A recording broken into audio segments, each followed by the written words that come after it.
Query, is there someone that you need killed, Master? Statement.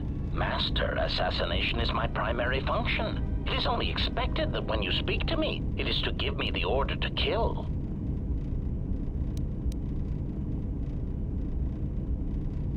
Statement.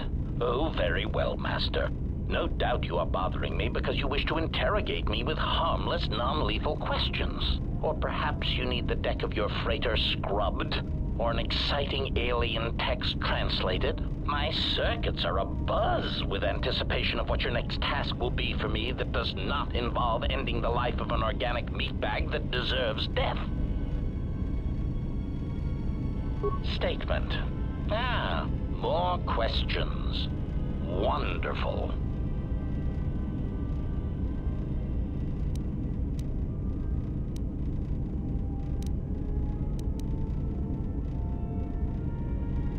Statement. Master, that is a question that has an extremely complicated answer. You see, I do not believe my master knew who she was most of the time, which led to some confusing situations that could have otherwise been avoided. Clarification. Suffice to say that my master had her ups and downs, and in my opinion traveled from a high point in her life to a low point. She developed qualities such as mercy, compassion, and even love for others. It was really rather revolting. Still, my master had some remarkably efficient droid-like qualities which I admired. She, too, suffered memory problems as I did. Statement. Oh, yes, Master. As indicated upon my reassembly, my central control cluster is damaged, making recalling my previously stored assassination protocols difficult. I hope that over time I shall eventually reach the status and skill I possessed before I was damaged. Recollection. The last thing I remember is having my core wiped from the last 5 years. I believe my master was responsible. Answer. Even with my memory impairment, I recall that my master was about to embark on a dangerous journey. Conjecture. I believe there was something about my master's destination that she did not wish me to know. Answer. I am somewhat disappointed that my master did not choose to take me along, of course. Wherever my master traveled, destruction and death were assured.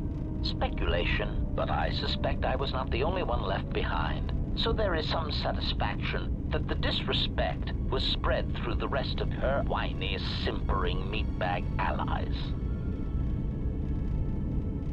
Statement. Oh, yes. My master had quite the collection of tortured individuals that seemed unable to confront their basic personality conflicts. Let me cite some specific examples. Mockery. Oh, Master! I do not trust you! I cannot trust you or anyone ever again! Conclusion.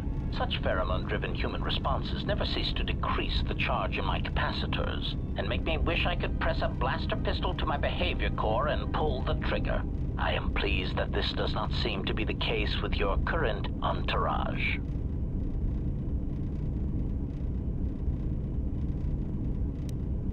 Statement. Yes, well, enough of that painful stroll through what remains of my memories. Was there something else you wish to know? Statement. More questions. Wonderful.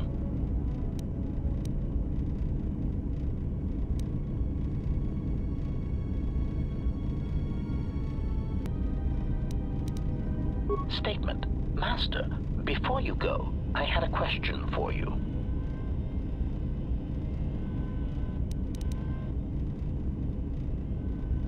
Query. I must express some degree of confusion concerning your actions. You are the one who followed Revan in the Mandalorian Wars, are you not? Observation. Well, Master, I was not at Malachor 5 during your near-genocidal reaction to the Mandalorian threat, but I feel that I may have been constructed as a result of that. Observation. I believe that Revan determined that mass slaughter on such a scale may no longer be needed to achieve her aims. So perhaps you are responsible for my creation. Answer. Oh, please, Master. Even as a metaphor, that idea is repugnant. You are a gland-driven meatbag, while I am of superior droid construction. Clarification. I meant that I was built as a result of the need for a selective killing machine, rather than a crude mass slaughter war droid. Answer. No, Master. I was constructed shortly after the beginning of the Jedi Civil War.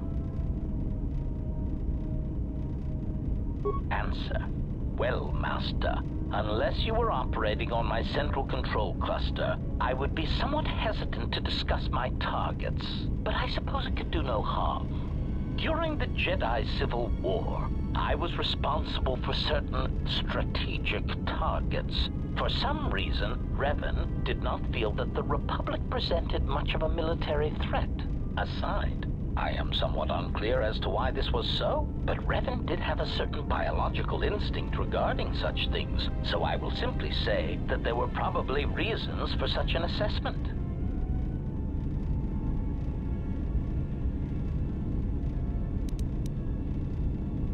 Answer. Revan felt the true war was against the Jedi. Observation. It was not something discussed with much of the others, but I think Revan recognized that a single Jedi, both in the past and in the present, could turn the tide of a conflict.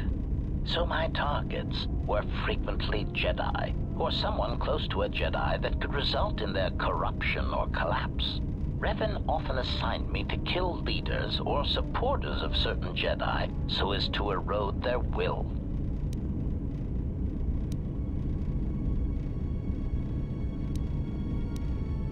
Answer.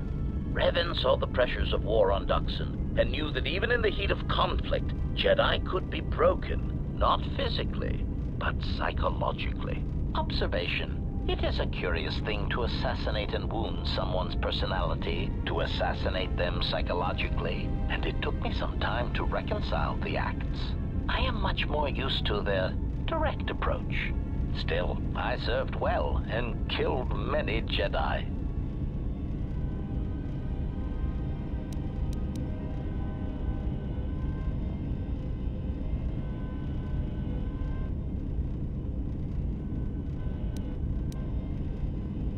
Observation. Master, that was the lesson of Malachor.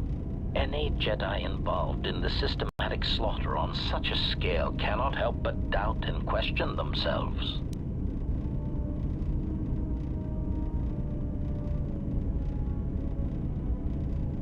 Observation. Master, I do not believe that the Mandalorians were the true target at Malachor. I believe that the intention was to destroy the Jedi, break their will, and make them loyal to Revan. I do not know if you examined the records of the deaths on Malachor, but you cannot escape that many of the Jedi and Republic soldiers who died were not Revan's strongest supporters. Observation. I believe that Revan was cleaning house at Malachor 5. What ones did not die became Revan's allies against the Republic.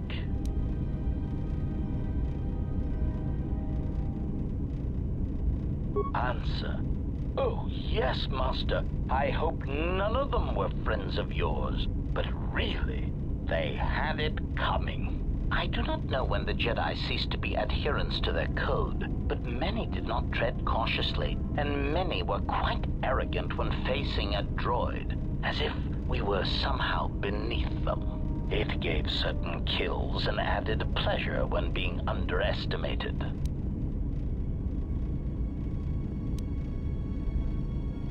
Cautionary. Master, don't take this the wrong way, but in my opinion, a blaster shot to the throat is often the best way of silencing Jedi hypocrisy. I have found many Jedi to be arrogant practitioners of pacifism when it is convenient for them. Also, their tendency to never directly answer a question is rather annoying.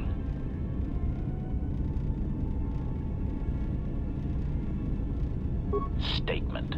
I do not have the exact counts, Master. Since it is difficult to determine who was a Jedi and who was not, it seemed to be largely a matter of perspective. I did kill many soldiers who used techniques in combat that could make them be considered Jedi, although they call themselves Sith. Observation. Master, that was the... I do not...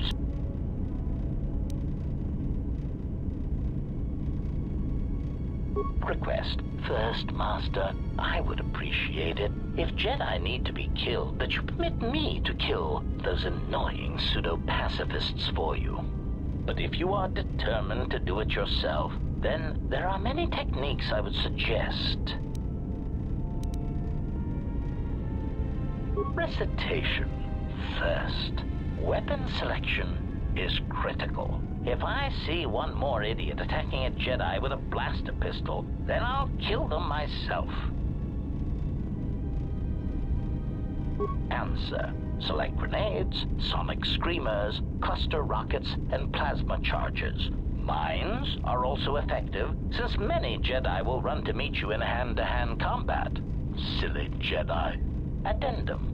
Gas attacks are effective if you can take the Jedi by surprise. Inhalation is less effective than ones that work on skin contact, as some Jedi seem to be able to hold their breath for long periods of time. Cautionary. Still, don't rely on it, since Jedi can fight off the effects. It just distracts them, leaving them open to another avenue of attack. Recitation. Do not forget to activate any energy shields you possess. Lightsabers, while powerful, have trouble penetrating most military-issue energy shields, provided they are energy shields and not those crude Mandalorian melee shields. Answer. Countering their other powers is more difficult. Confession. I do not fully understand their other abilities, but I do know that many of them require that the Jedi know that you are there and can see you. Thus, sniping and using cover are always advantageous. Evaluation. A technique that Revan used frequently was to attack a Jedi indirectly. This method only works if the Jedi is adhering to the self-destructive path of pacifism and sacrifice. Answer. Kill their allies or place them in jeopardy. Many Jedi will leave themselves exposed in order to protect another. That is why there are many less Jedi than there were a decade ago.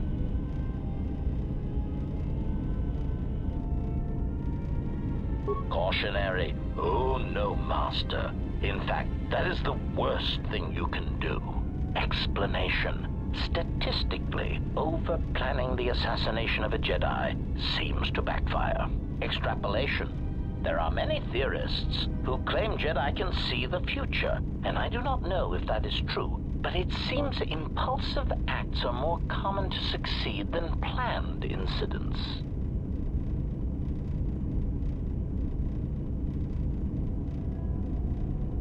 Jedi, like sand kivers, seem to sense trouble a few seconds before it happens. They are tricky little pests. Answer. No, Master. In addition to traps, mines, and orbital bombardment, Revan and the Sith often employed meatbag assassins for some Jedi skilled in the same techniques that I was trained in. Strangely enough, Revan believed that meatbags that did not use or believe in the Force were especially important, since in many respects, they were more difficult for Jedi to detect. Revan had many of them trained to hide their minds, as it were. Again, once these techniques were learned, the percentage of living Jedi began to decrease accordingly. Answer. Generally, this was done by broadcasting strong emotions while thinking about something else. It was a curious technique, but it seemed to be effective in blinding Jedi. Whether guilt, lust, fear, they act as mental interference, making finding the true intentions of the broadcasting meatbag difficult. Answer. Obviously, a Force-sensitive broadcasting such emotions puts themselves at a risk of not using the Force properly, since to use it seems to require an inner calm that most meatbags do not possess. As much as the Jedi could not use such a technique, the Sith Lords cannot use it for much the same reasons. Such passions as guilt, lust, and fear are really strengths to the Sith code. Statement. The Master felt it was ironic that only people who had experienced such passions could harm Jedi in such a way that to kill Jedi, you had to be a human being. Revan found that quite amusing. Answer. The odds of me being forced to use such techniques against you has decreased, Master. There are some methods I could describe if you wish. Statement. Overwhelming odds is also a good tactic, Master. There are few Jedi that can long hold their ground against 100 attackers all firing at once, or being turned on by their own troops. But the most effective weapon against Jedi seems to be the erosion of the spirit. Answer. Revan claimed that psychological warfare against Jedi was important because much of their power comes from their state of mind, their connection to this religion called the Force. Revan said that many Jedi have the capability to form connections to life around them, although few of them realize the extent to which this is possible. Recollection.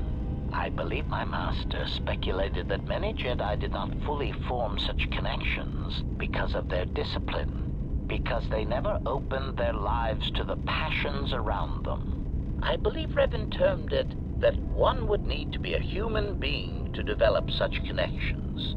It is something that the Jedi Code could not teach. One simply knew it instinctively or not. Observation. Master, I am somewhat surprised that I need to explain this to you at all, considering your past with Revan. Answer. Why, she said you had such capability, Master, but it would be your downfall. To tie so much of yourself into others, if they suffer or die, then you would die as well. Observation. I think Revan pitied you, Master. It was very insulting, if I may say so. Clarification. Whatever it is called, Master, it seems to be quite a vulnerability. Revan even admitted as such. When a Jedi or any soldier suffers doubt, it weakens them. With the Jedi, however, it is more pronounced, since they are extreme examples. That is why Revan felt that Malachor 5 was so important. It was intended to be a conversion tool.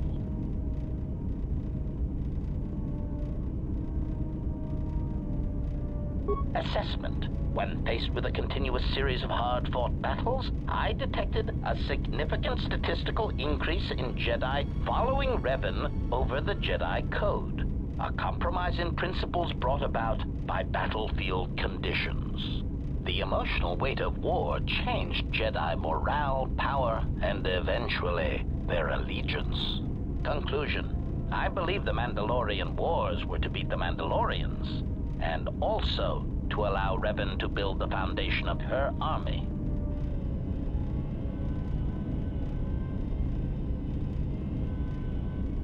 But I am surprised you have not already arrived at this conclusion. Surely the loss of your troops and the Jedi who served under you at Malachor 5 had a detrimental effect upon you and your ties to the Force, and I suspect your desire to be around others ever again.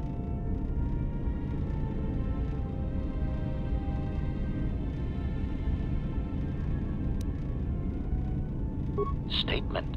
Yes, Master. I must confess, I enjoy it when you are so authoritative and dismissive toward me. It bodes well for your treatment of our enemies.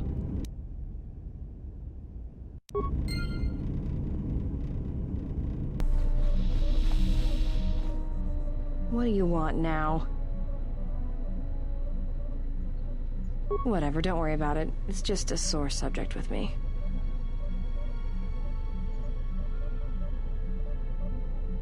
Yeah, well, they're dead. That's how that story ends. But not everybody's story has to end with losing their family or their loved ones. And not all the bounty hunting I do is for criminals or killers. There's a lot of lost people out there, scattered ever since the Mandalorian Wars. And sometimes, it's like you can almost hear them. Like an echo, calling out for each other. And maybe, just maybe by finding them, I can start putting the galaxy back together.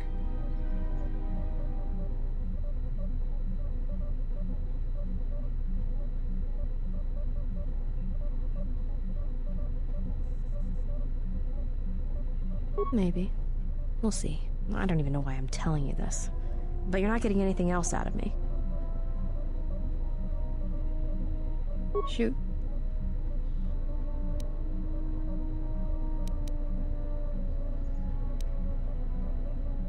Made it. It's custom for me, which is a good thing, because I wouldn't want anyone using it against me. I can show you how to make rockets, though, if you'd like. All it requires is a good skill with demolitions. Anything else you wanted to know? Alright. Talk. About what? Why, you trying to be my mother? No thanks. Already had one. Somewhere. No thanks. I didn't need friends on Nar Shaddaa, and I don't need them now.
So you've returned. Really? That's great news. The situation here hasn't improved at all. What did you discover? Voga the Hutt? That's preposterous. What makes you think we'd be willing to do that?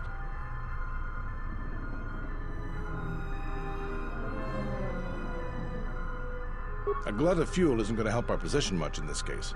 It's a resource that's needed throughout the galaxy, and he'll be able to command a high price for it. Still, we don't have much of a choice. We need fuel, and we need it fast. I'll bring this up with the Telosian Council and urge them to broker a deal with Voga. Now, I believe I gave you my word that there would be a reward for information leading to the establishment of a fuel source for the station. Never believed for a moment that you'd actually be collecting it. But I'm a man of my word. So here you are. Now, I've got to send this information to the Council right away.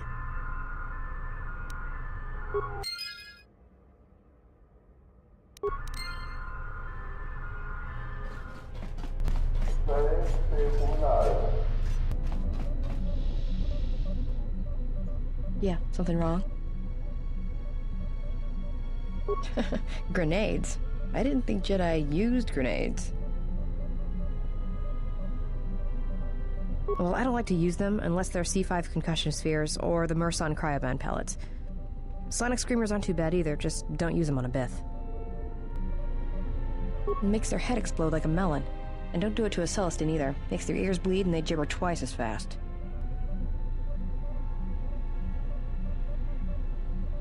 All right. Keep your robes on. Here you go. Go ahead and ask.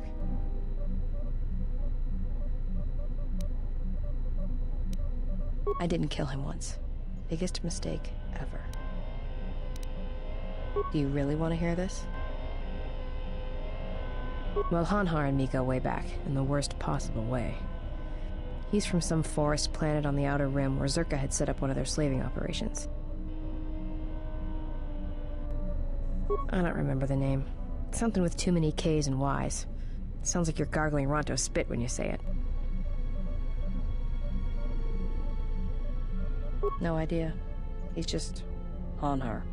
I hope there aren't any more like him. I get the impression he's not a good representative of his people, though.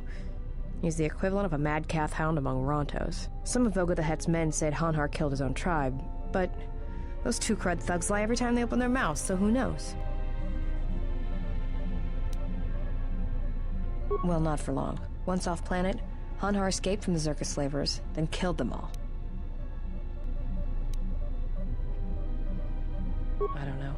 I always thought he just liked using them as weapons.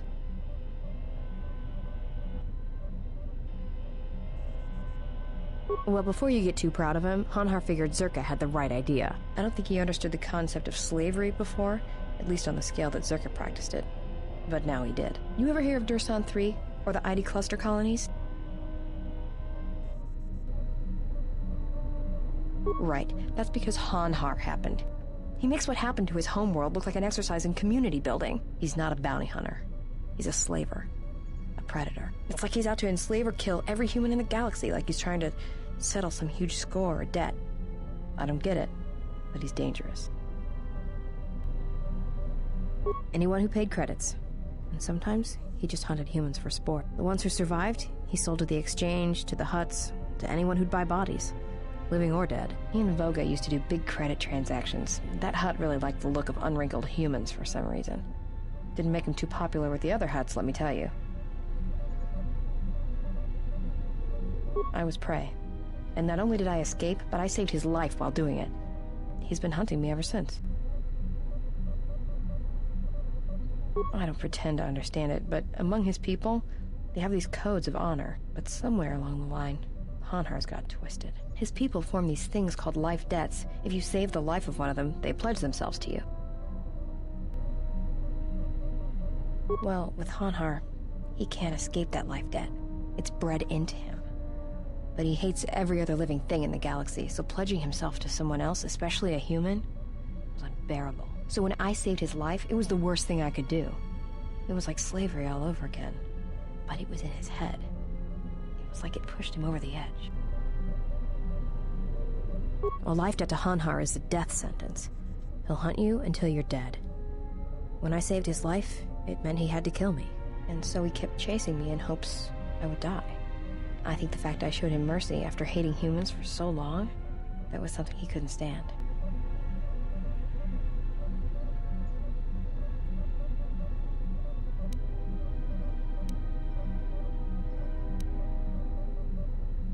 Probably.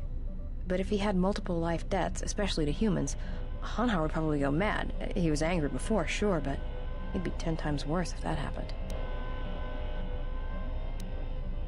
Hanhar's tough. Really tough.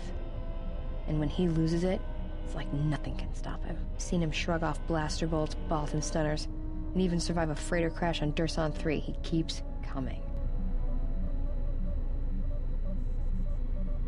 Yeah, tell me about it. Like I said, I get the impression a life debt's supposed to be a gift, but to Hanhar, it's more like a curse to both people involved. Oh, I'm glad he's gone. It's like a weight off my shoulders. I don't have to keep watching my back every minute, wondering when he's gonna show up. And he always did. It's like he always knew where I was. Trust me, if he was still alive, he'd be chasing us even now, waiting to ambush us when we least expect it. And he always shows up at the worst possible time. He was one of the best bounty hunters on Nar Shaddaa. Hanhar never gives up on his prey. Or his life debts. He's a hunter. He's a natural predator. Well, as happens on Nar Shaddaa, I made someone mad. Mad enough for them to send Hanhar after me. Turns out they were even able to get him cheap. He'd heard about me and wanted to hunt me down, for sport. He didn't think I'd be much of a challenge. Well, he tried to box me down in vents beneath the Nar Shaddaa docks, and he'd set one too many proximity mines to cover the escape routes. I think he'd hoped to drive me into the mines and then let them do the work. Or that I'd be too scared to try and walk through them. Thing is, I knew Hanhar's supplier, and the trigger signatures for the mines. It was pretty easy to broadcast a signal to blind their sensor receptors for a minute or two. I figured that would buy me enough time to move through them and get away.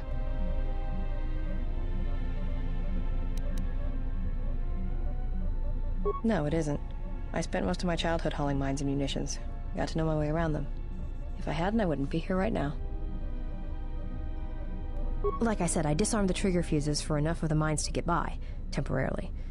And Hanhar was pretty fast on my trail. I just made it to safety when he hit the first one. The blast leveled the entire ventilation section, and Hanhar was caught right in the middle, and he survived. Barely. He was crawling around, blinded from the flash and the plasma burns. And it happened so fast.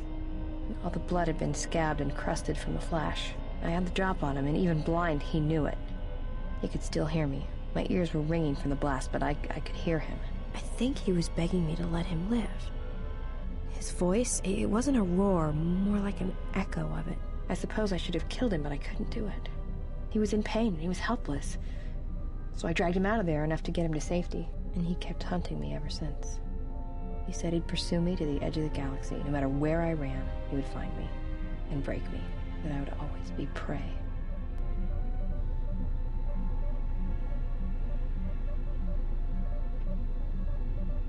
Maybe. I've thought about that moment. A lot. Wondered if I would do things differently if I had another chance. Shoot.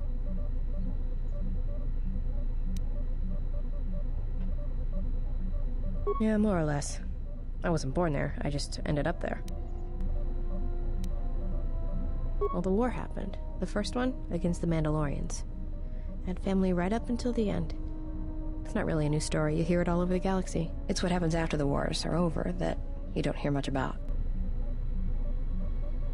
I think so. After Revan crushed the Mandalorians, planets throughout the Republic were flooded with refugees. I was just one of the others. Me? I got passage to Nar Shaddaa. From there, not much you can do, so I became a bounty hunter.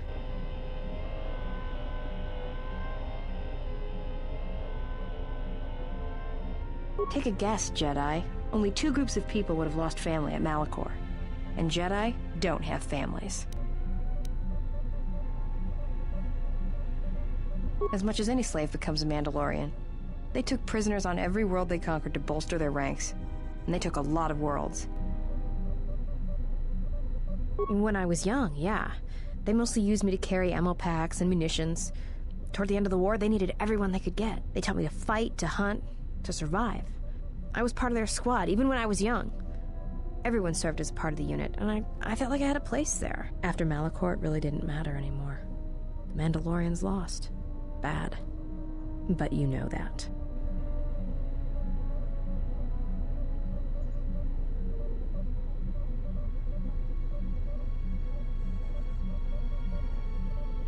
Yeah, I know. I saw the worlds they left behind them during the war. That kind of stays with you, I haven't forgotten it. What happened at Malachor, they probably deserved it. Should I be? Maybe I should ask you if you're happy about all the Jedi who died on Malachor 5. Maybe it felt like you lost family there, but I doubt it. All right.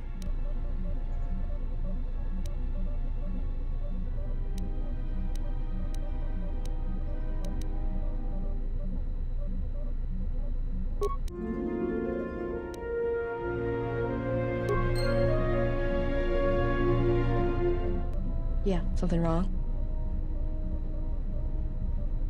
More grenades? All right. Well, keep hoping, because that's not my specialty. Trust me, mass slaughter weapons just cause trouble. Interjection. Master, I must disagree. Merely the threat of mass slaughter... Would you please shut him down? It's been like that ever since he arrived. Here's how to kill this, here's how to kill that. Correction. Assassination theory and execution of said theories is my primary function. I also possess excellent hearing. Great.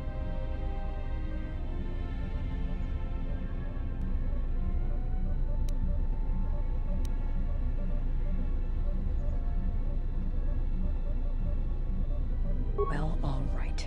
You've got a good point. But look, be careful with them. And all it takes is one blaster bolt to your bandolier strap and suddenly you're Paragus. Get it?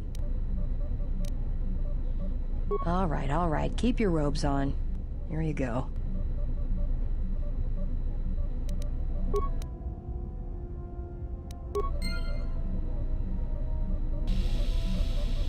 Yes. Is there something you have come to offer me?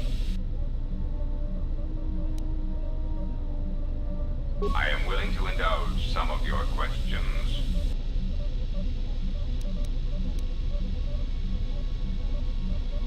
So, they are known qualities. I also use them on board my ship for defense. But that in itself means little. I assure you, I am as flesh and blood as you are. I simply find personal meetings distasteful.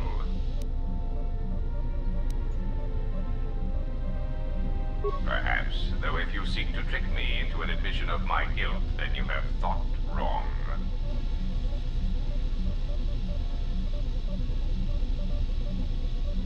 Perhaps I used such a droid to watch and predict the flow of the games. Yes, you are very perceptive.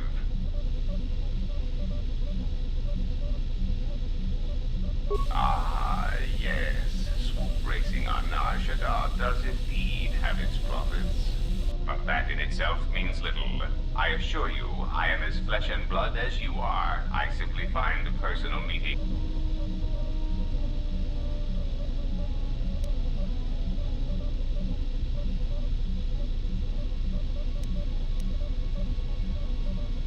It is so unfortunate when an intelligent sentient dies on Nar Shaddaa.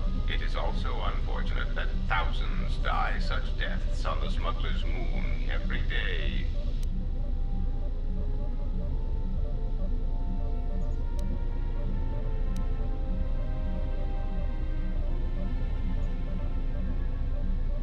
I will concede Visquis was effective in using the Jektar to cloak his movements. A clever, organic deception indeed.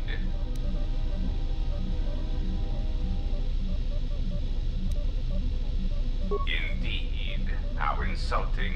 But I suppose I should accept such arrogance from an ex-Jedi. And what, may I ask, has caused you to come to this flawed deduction?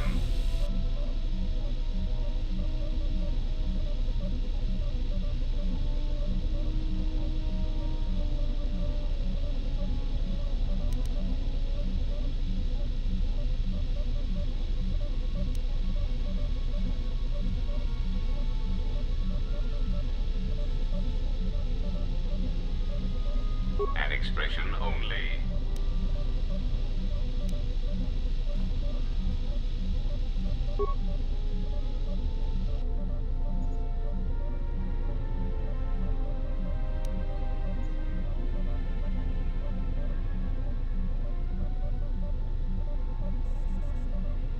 I am intrigued as to where you are taking this amusing theory, nothing more.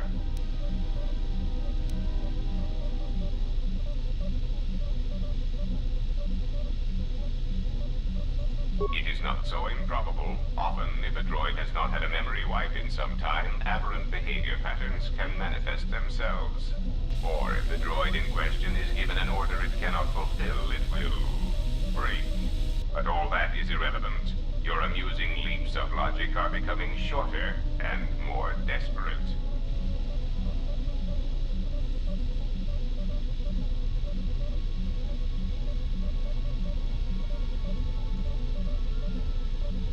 I have told you, I prefer stability.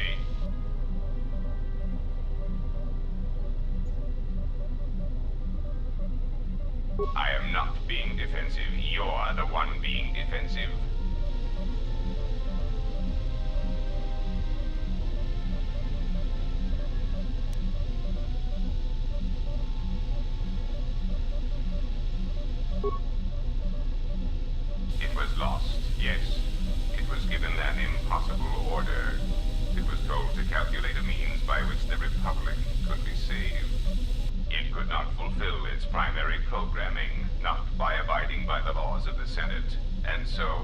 the Republic, the droid broke.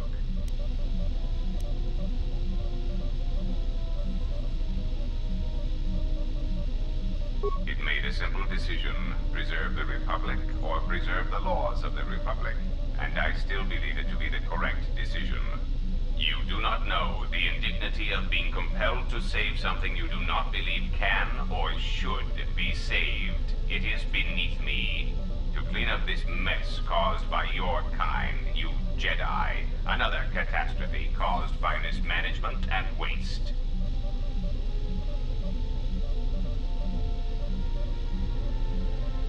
It was clear that the goal the Republic had for me was saving the Republic, to allow it to become stable again. There is simply no way to do this, with the conditions they put into place. For the good of all, I was forced to abandon the legal structure of the Republic.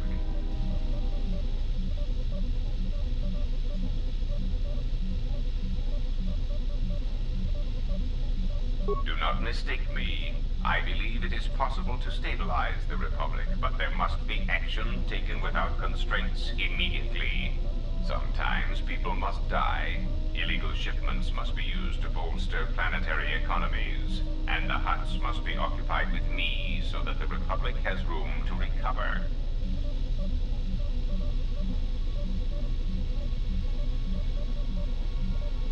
Perhaps you misunderstand me. I care for the Republic, but I have no choice. It is somewhat frustrating to be forced to love and care for such a mess of a government. Some of it may be blamed on the Jedi Civil War, the Mandalorian Wars, but not all. There are so many bad decisions that build upon each other that it is a wonder the Republic is intact at all. Oh, please. It is difficult for anyone to take a droid seriously, much less an infrastructure droid built by the Republic. It is difficult to order the deaths of criminal rivals when one has the tinny voice of an accountant droid. I learned this rather quickly. So I constructed this human hologram, Goto, through which my actions can be carried out. Hello, I am a standard Aratech hologram-generated archetype. I am available in several models, including thin, young, female, and an exciting variety of alien personalities. Enough hologram. Of course, sir. So I brought Goto into being, and had commands issued through him. I took many of his mannerisms from holovid cliches, which were surprisingly effective. Nothing has changed. You may know my origins, and that makes us on equal footing. No one will believe you if you speak of what you know. I still seek to protect the Republic, either for the Jedi or the Sith. Things will proceed as before. No, you are still important to the Republic and to me. Pray that does not change. You may speak.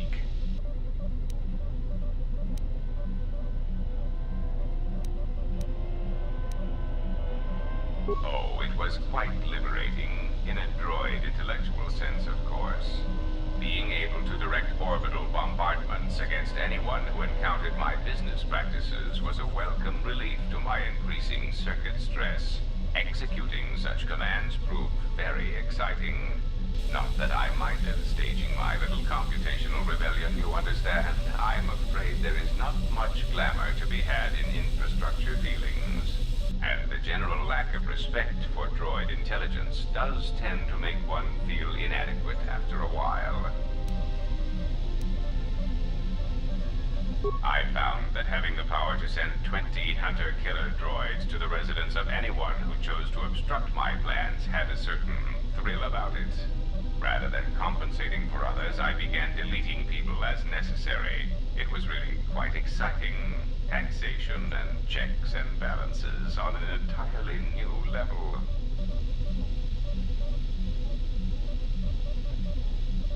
Working for the Republic was stifling. So many checks and balances, forms to fill out, well-laid plans destroyed through slow bureaucracy. Now crime. That is something exciting, pleasing. There are no rules. There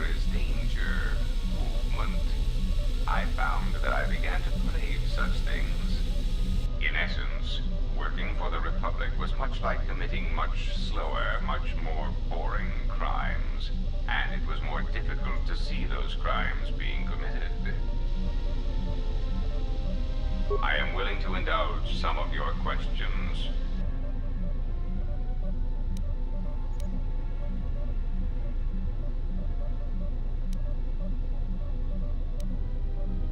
Oh, please. It is so. Hello. You may.